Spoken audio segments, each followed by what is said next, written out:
By the way, the first layer always makes me think this is gonna suck. Hello and welcome back to another bullet journal plan with me video with Nikki Limo, with me, your host, Nikki Limo. Oh my god, we're late! It's already the 2nd. We hate it. I meant to do that. April Fools. Moving on. Look, we're in a brand new journal this month. I'm so pumped on it. A hollow kitty in a moon and hologram pages. Ugh, I die. Shout out to Archer and Olive for this notebook. They were already my favorite bullet journal brand, but then they went ahead and spoiled me. Hashtag blessed. So whenever I start a new journal, I don't know about you, but for me, there's always so much pressure with the first page of a blank journal. So I like to start mine with this reminder. Fuck perfect. We're not perfect. This journal is for us. It's for play. It's for not for anybody to judge it. It's a judgment-free zone, okay? And this time I felt like randomly adding a lightning bolt. Don't ask me why. I saw it in my mind and it asked to be there. Maybe just to really drive the point home and like jolt you out of that perfectionist, stressful mindset. No stress, baby. We're having a chill day. Okay, so this month's spread turned out entirely different than what I originally anticipated, but we're gonna go with it. So this video is gonna end up being a watercolor tutorial now / stream of consciousness video. I told you last month that the theme was going to be avocados this month, but I just wasn't entirely sure how it was going to be executed.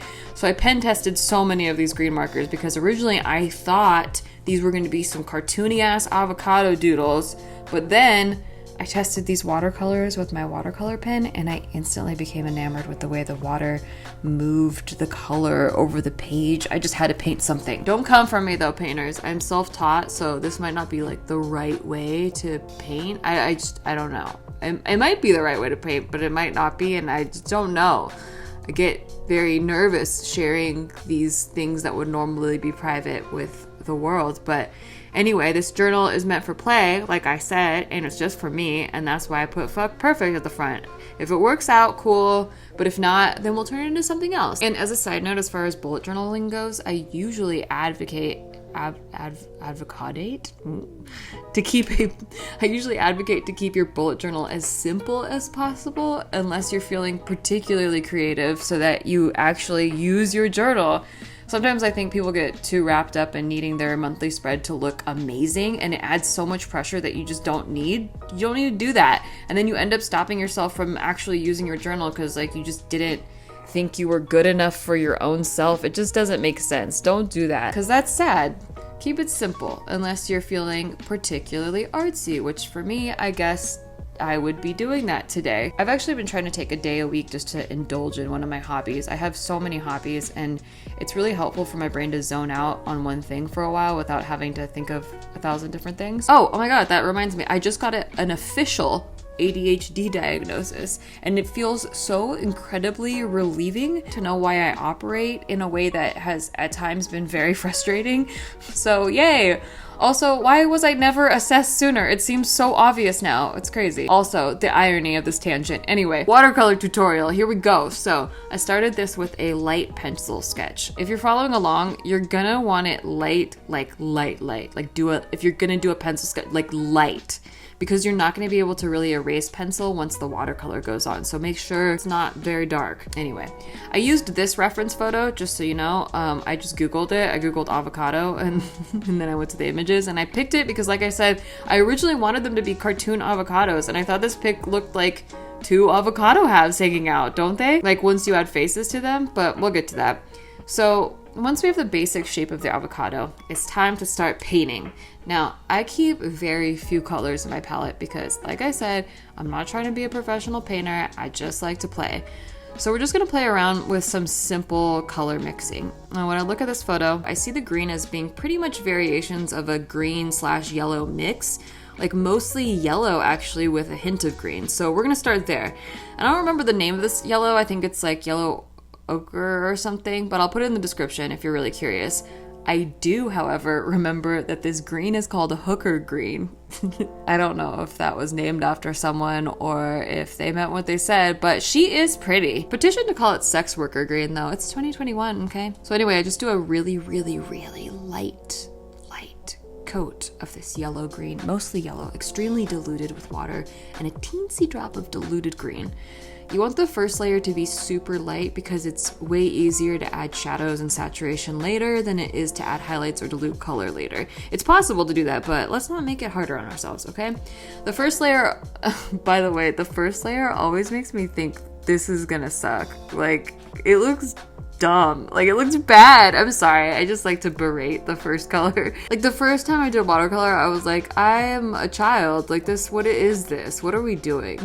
Like, it looks so bad. But that's why I have to tell myself, shut up, we're just playing. If it doesn't turn out, we just draw some shit over it. It's not a big deal. Let's just commit and just trust the process, ma'am. That's me talking to me. And the paper started buckling here because it's not exactly watercolor paper, but I will say that Archer and Olive notebooks are pretty good at taking watercolor for a notebook. The pages are thick boys, so it shouldn't super disrupt the page underneath, but yeah, it's not watercolor paper. I do have watercolor paper, but I really wanted the cover of this month's theme to be just directly on the journal page. I don't know why, I just wanted that, okay? Don't question my logic. Oh, another thing I hate about the first layer. I'm just gonna shit all over this first layer, okay? I'm sorry, first layer, you're great, but no, it takes so long to dry. I mean, for me, in my brain, I'm impatient, like really impatient, but you have to let it dry or else it just doesn't look good, so we're gonna let it dry, but that's why you gotta keep it thin. I started going on the computer and like printing stuff for later while I'm letting this dry, but you actually get the benefit of video editing to skip ahead in time. Boom, here we are, next layer time. So I'm gonna start in this hole, just in case other parts aren't completely dry. Because, you know, in life we start in a hole.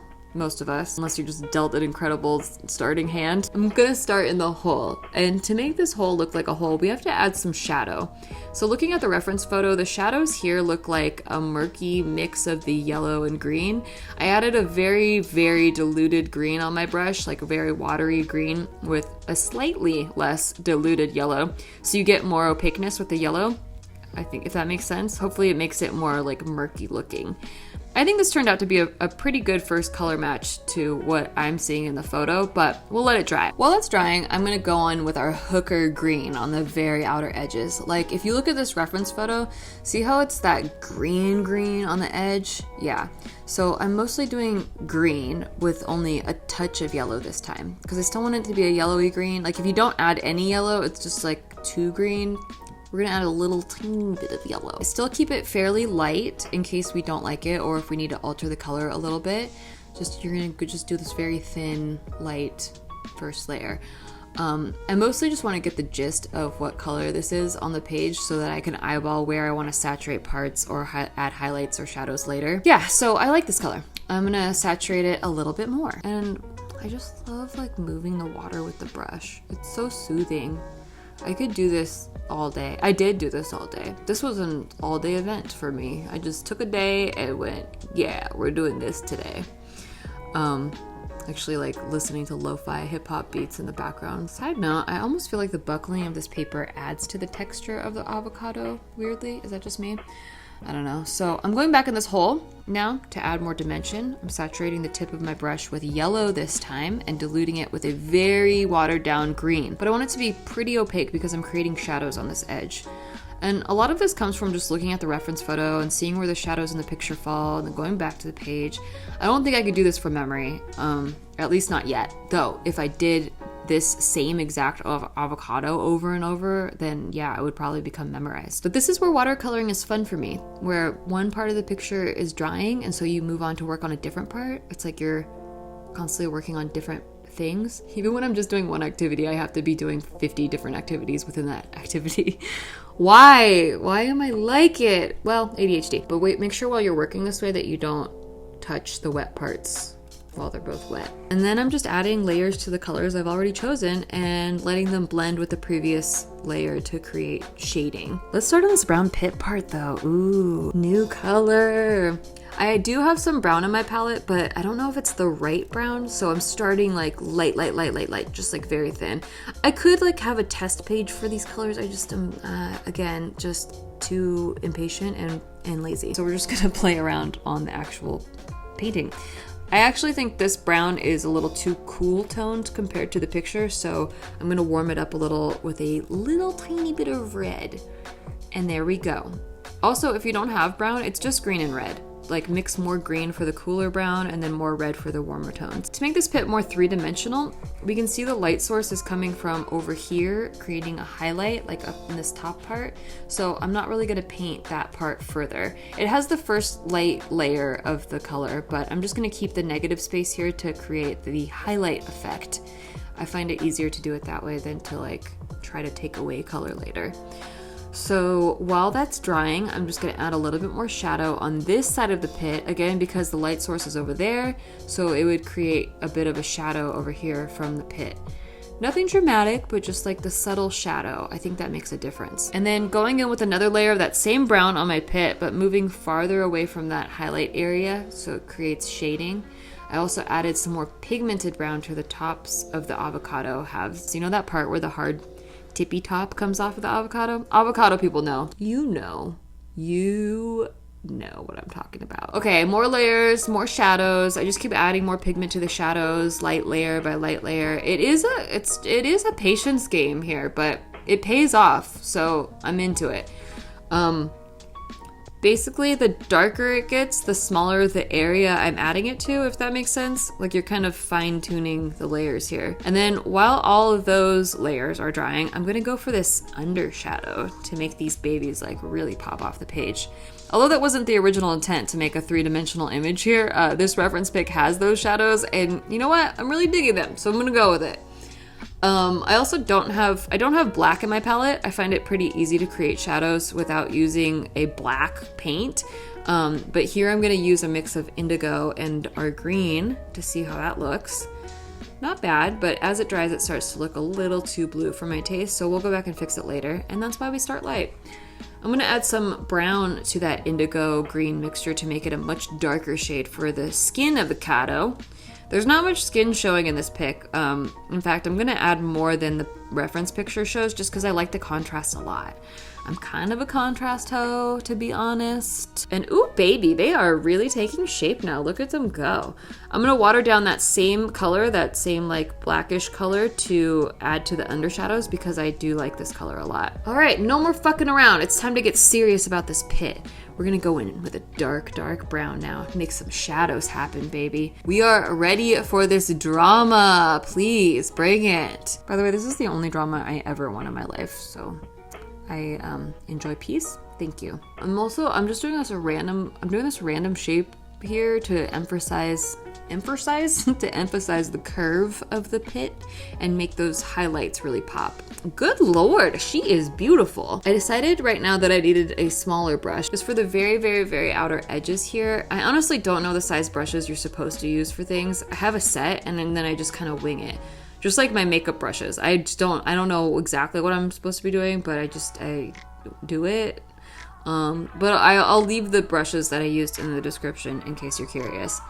Okay, so at this point, I'm like, oh fuck, I really like these avocados. They turned out so much better than I ever even thought was in my realm of capability. Like, I think I impressed myself. I don't know. I really wanted them to have faces and to be hanging out and to be like cartoony and silly, but now I don't want to disrupt the realness. So I decided to just move on to lettering to buy time on deciding if I still wanted to make it silly with the faces. And I wanted to keep the lettering pretty simple to not take away from the kados. This is not an original quote, by the way. You've seen that cartoon, right? That one that's like, I said you're the good kind of fat. It felt fitting with this extra pandemic weight I'm trying to love. I do love my body, but you know, I love my clothes too, and I want to wear them, so it's kind of a tug of war. But yeah, I have picked up some fat in places I don't mind. Hello, bra cup size. So good kind of fat it is. I still can't get over how realistic these avocados turned out. Like, what happened? Who is she? I don't even know her. Moving on to the actual bullet journal setup though, I don't want to hurt the painting at all in case this wasn't all the way finished drying, so I'll start with my monthly habit tracker on this page. Now I set up my journal the exact same way every time. I've said this before, I just change the colors, so if you want to see the exact reasons and measurements for everything that I do in here, I'll put a link to another video right here, or you can click the description because we're about to get chatty and tangenty, and it's not going to be all about the bullet journal. With this month's habit tracker, I decided to check back at last month's habit tracker to see which ones I was kind of slacking on, and if that's still something I really want to be a habit, like kind of like calling myself out. It's like, yo, how serious are you really about this particular habit? Because maybe you try something and you don't really like it, and so you drop it. And it's not a big deal. You don't have to keep every habit. In the book Atomic Habits by James Clear, great book by the way, you should read it. He talks about how every day your habits vote for the type of person you want to be. So last month, I really slacked on reading and cleaning, it looks like. Meaning I voted against being the type of person who reads and the type of person who cleans. The cleaning one I totally get. That's been a struggle for a while, but I'm actually pretty shocked at the reading one. That is not typical. I already identify with being a person who reads a lot, so I don't like this. I think it was maybe because I was consuming a lot of information via video and podcasts last month that I just didn't have enough mental room for consuming more information via books. But regardless, I hate that. I am a reader, okay? 10 pages a day has always been my thing, so I'm reprioritizing that. Reading and cleaning are now at the top of the list. A person who cleans regularly is just something that I've always wanted to be, so I want to vote more for that this month, period. Another thing I added for this month, since I've been finding it extremely helpful to get a good night's sleep, is no screens before bed. Like, if you give yourself an hour of your eyeballs not looking at a screen before bedtime, it is a game changer. No cap, as the kids say. No cap, sis. It's the not looking at the screens before bed for me. Anyway, I think the avocados are dry enough to do this goal page now, so I'm going to move on to that. But I wanted to say about the reading thing, even though I read less days, I read more on the days that I did read. It sounds like I'm being super defensive. I'm a reader, I swear. But no, I did finish a book, and it was a really good book. It was called Breaking the Habit of Being Yourself by Dr. Joe Dispenza. And it was like a more scientific take on manifesting and creating the reality you desire. Like, if you can't wrap your head around manifesting and The Secret and like the law of attraction because it sounds too airy-fairy, woo-woo, new age magic bullshit for you, this is like a more scientific approach to it. It might still be bullshit to you. I don't know. I actually don't know your life. But like, I think it's a nice perspective. So he goes into the science of like how your brain is set up, like what functions it has, what different parts of your brain do different functions, and like the way that your brain is wired, the way that you process information and perceive reality, and how you can consciously change that utilizing different brain waves and different techniques. And it's a great supplement too if you're already into manifesting and law of attraction. It's sort of, I don't know, kind of solidifies it more. It makes it a little bit more well-rounded, at least in my opinion. Moving on to the monthly setup now, but we're going to keep talking. Okay, so he also, in this book, gets really into how to be the most authentic version of ourselves, because oftentimes the gap between the person you show to the world and then who you really are inside can subconsciously create the negative emotions keeping you from the thing you want and then the life you want to live. So you get to examine that and then close the gap, so to speak. When you're living the most authentic version of yourself, you're free and good things just like come to you more. You're basically freeing up that energy to allow room for new, better energy. And maybe not at first, maybe like it doesn't feel like good things are coming to you at first if you're making like big changes, like huge changes, if this is like the first time you've ever delved into this world, because it'll feel like your old life is completely falling away, and sometimes that feels chaotic and somewhat catastrophic, but it's also a sign that you're truly transitioning into the life that you really want. So that's exciting. I also got a book on stoicism this month, by the way. It's speaking of labeling things good or bad, because like nothing's like really truly good or bad. It just is. Who is she? Anyway, back to what I was talking about. This book. This is the stuff that I was reading in Breaking the Habit of Being Yourself, is in alignment with a lot of the inner work I've been doing personally for the last 5 years, starting with intensive therapy. Because my therapist also used similar techniques, wherein you examine the root of where your coping mechanisms came from, and you work to release them. And then you essentially rewire your brain to reach for healthier coping mechanisms the next time those triggers come up. So it's all coming full circle. And also why I sobbed tears of joy for weeks after discovering that I have ADHD and I'm on the autism spectrum. This is the closest to living in my truth I've ever felt in my life, and I'm just so freaking grateful for it. Like, man, unlocking this has made a lot of external goals just feel really silly and insignificant now, because I don't know, when you look close and you're really honest with yourself, a lot of the external goals are just ego driven. This love, this self-discovery, this inner peace is priceless, and it feels so much better than any material success I've ever had in my entire life. But anyway, that's the end of this month's spread. I did go back and recap last month because not only am I a sentimental bitch who likes to document all the moments in time so I can marinate in nostalgia later in life, I'm also the type of person who needs to celebrate small wins every month. And big wins, obviously, but celebrating the small wins has made a significant difference in my mental health and self-esteem, I've found. I just count them all at the end of the month, and oftentimes I'm shook at how much I actually got done. Like, I always feel like I'm not doing enough, like I'm just letting the ball slip, like nothing's getting done, I'm not progressing. And so it's really eye-opening at the end of the month when I calculate all these little wins that add up to big wins. It's really great. That's also in Atomic Habits by James Clear, where like the whole theme of that book is making incremental changes, like 1% changes that over time compound into creating the life you've always wanted. Wow, I could go on forever. I'm a reader. Also, I like pictures. Look at all these sticker pictures. I want to remember it all. This month I also made some stickers for my Kittens and Coffee jewelry line because I'm extra. The logo got finalized last month and I'm just super proud of it. I'm just really happy, not just with how it turned out, but also that was a big thing on my plate that's not my specialty, and now it's done and it's off my plate. And whew, that's relieving. And that's it. This was a long one. I hope you guys enjoy these. They're not my most popular videos, but they're really fulfilling for me to make. So shout out to Patreon for allowing me to make content like this. I love you guys. Link in the description if you haven't joined yet and you're interested. We're about to do a live stream next week, so check it out. We have fun over there. Oh, and I didn't end up drawing faces on my avocado buddies, but I did do a rendition using a pic of my painting. I took a picture with my phone of the painting and then I drew them in my phone. And you know what? That's good enough for me. It satisfies my need for there to be faces on them. Okay, avocado go now. Bye. Maybe it will pass by, someone save me for a pass out. I'm too